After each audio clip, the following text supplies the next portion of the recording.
दोस्तों, आज के वीडियो में हम आपको एक ऐसी कहानी बताने जा रहे हैं जिसे सुनकर आप हैरान रह जाएंगे।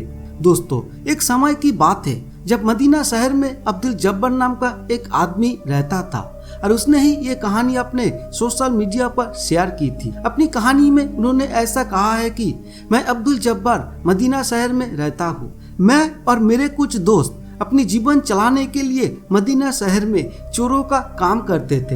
एक दिन मैं और मेरे सभी दोस्त बैंक लूटने गए। जब बैंक लूटा गया तो हम सभी बैंक से बाहर निकले और अलग अलग सड़कों पर चलने लगे। कुछ देर चलने के बाद मुझे एहसास हुआ कि पुलिस मेरा पीछा करने लगी है और ये एहसास होने के बाद मैं बहुत डर गया। फिर मैं तेजी से चलने लगा और थोड़ी देर बाद मैं एक सुनसान सड़क पर आ गया। मैं उस सड़क पर चलने लगा और अपने लिए एक अच्छी जगह की तलाश करने लगा और कुछ देर उस रास्ते पर चलने के बाद मैं एक कब्रिस्तान के पास पहुंचा तो देखा कि कब्रिस्तान के एक तरफ एक टूटा हुआ घर था। मैंने फैसला किया कि मैं उस कमरे में रात बिताऊंगा और यही सोचकर मैं उस कमरे की ओर चल पड़ा। कुछ देर बाद मैं उस कमरे में पहुंचा और चादर बिछाकर लेट गया। उस कमरे में कुछ और समय बिताने के बाद मैंने कब्रिस्तान में एक महिला को बहुत जोर से रोते हुए और चिल्लाते हुए सुना। तुम क्या कर रहे हो? मैं तुम्हारी छोटी बहन हूँ, तुम मेरे भाई हो, मुझे इस तरह जिंदा क्यों दफना रहे हो? ये बातें सुनकर मैं थोड़ा कब्रिस्तान के ओर गया तो देखा कि 4 आदमी मिलकर एक लड़की को जिंदा दफना रहे हैं, लेकिन वो चारों लड़का जल्दी में थे, इसलिए कब्र में मिट्टी डालकर चुपचाप कब्रिस्तान से निकल गए। युवकों के जाने के बाद मैं कब्र के पास गया और लड़की की आवाज स्पष्ट रूप से सुनी। दरअसल वो चारों लड़का लड़की को ठीक से दफना नहीं सके, इसलिए लड़की कब्र में जिंदा थी। इस बात का एहसास हुए बिना ही मैंने जोर जोर से कब्र खोदना शुरू कर दिया। मेरे पास कुछ नहीं था, इसलिए मैंने अपने नंगों हाथे से कब्र खोदना शुरू कर दिया। लेकिन दोस्तों, इतनी बड़ी कब्र को नंगों हाथ से खोदना इतना आसान नहीं था। मैं जल्द से जल्द कब्र खोदने की कोशिश कर रहा था। जैसे ही मैंने कब्र खोदी, लड़की की चीखें मेरी कानों में और अधिक स्पष्ट रूप से आने लगी। मैंने कब्र के एक तरफ एक छोटा सा छेद कर दिया ताकि छेद से हवा आ सके और लड़की का दम ना घुटे। कुछ देर और कब्र खोदने के बाद मुझे एहसास हुआ कि इस बार मैं लगभग उस औरत तक पहुंच चुका था। मैंने कब्र को और जोर से खोदना शुरू कर दिया। कुछ देर बाद मैंने कब्र को लगभग पूरा खोद डाला और खोदने के बाद जो नजारा मैंने देखा वो मेरी कल्पना से भी परे था। कब्र खोदने के बाद मैंने देखा कि लड़की ने उसी कब्र में अपने बच्चे को जन्म दिया है। उसका बच्चा उसके पास है और वो बच्चा अभी भी जीवित है। फिर मैंने उस औरत से पूछा कि तुम कौन हो और वास्तव में आपके साथ ये स्थिति कैसे बनी। मेरे सवाल के जवाब में महिला ने कहा कि मैं आपको सब कुछ बताऊंगा, लेकिन उससे पहले आप मुझे और मेरे बच्चे को अस्पताल ले जाने की व्यवस्था करें। फिर मैंने उसे और उसके बच्चे को एक अच्छे अस्पताल में ले जाने की कोशिश करना शुरू कर दिया। फिर मैं कब्रिस्तान से बाहर आया और किसी वाहन की तलाश करने लगा। कुछ देर बाद एक बस हमारे सामने रुकी और मैंने बस मालिक को पूरी घटना बताई। सारी घटना सुनने के बाद बस मालिक हमें अस्पताल ले गया। फिर मैंने उस लड़की को उस अस्पताल में भर्ती कराया। कुछ दिनों के बाद डॉक्टर ने मुझे बताया कि लड़की अब बिल्कुल स्वस्थ है, अब आप उसे देख सकते हैं। डॉक्टर की बात सुनकर मैं उस लड़की को देखने गया।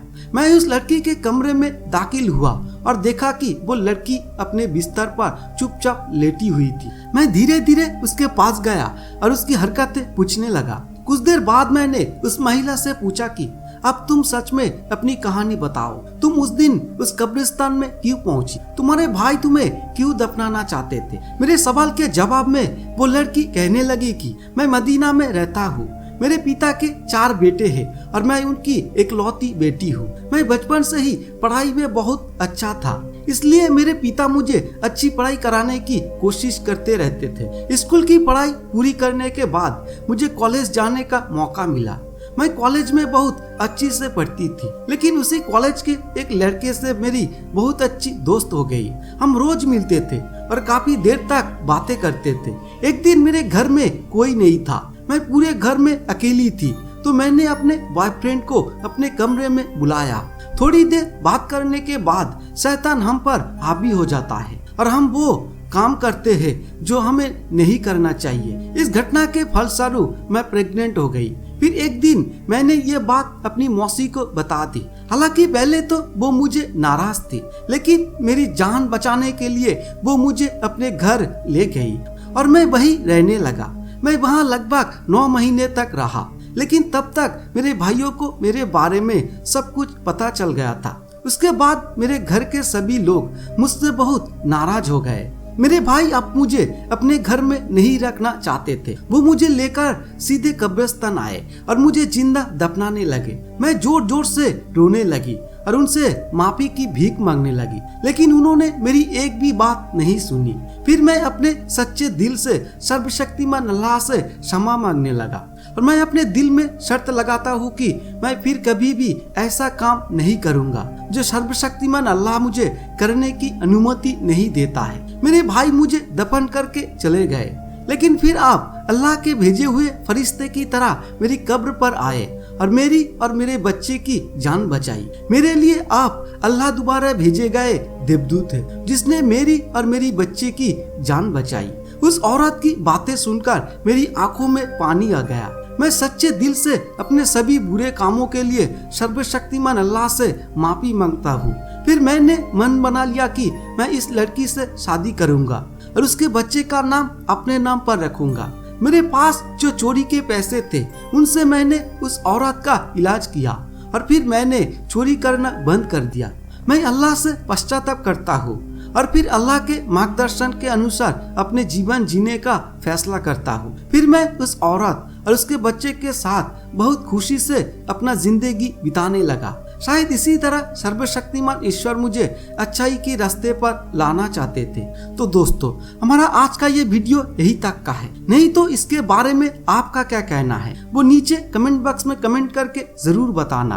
और अगर आपको आज का ये वीडियो पसंद आए तो इसे लाइक करने के साथ साथ अपने दोस्तों के पास शेयर करना भी ना भूलें। धन्यवाद।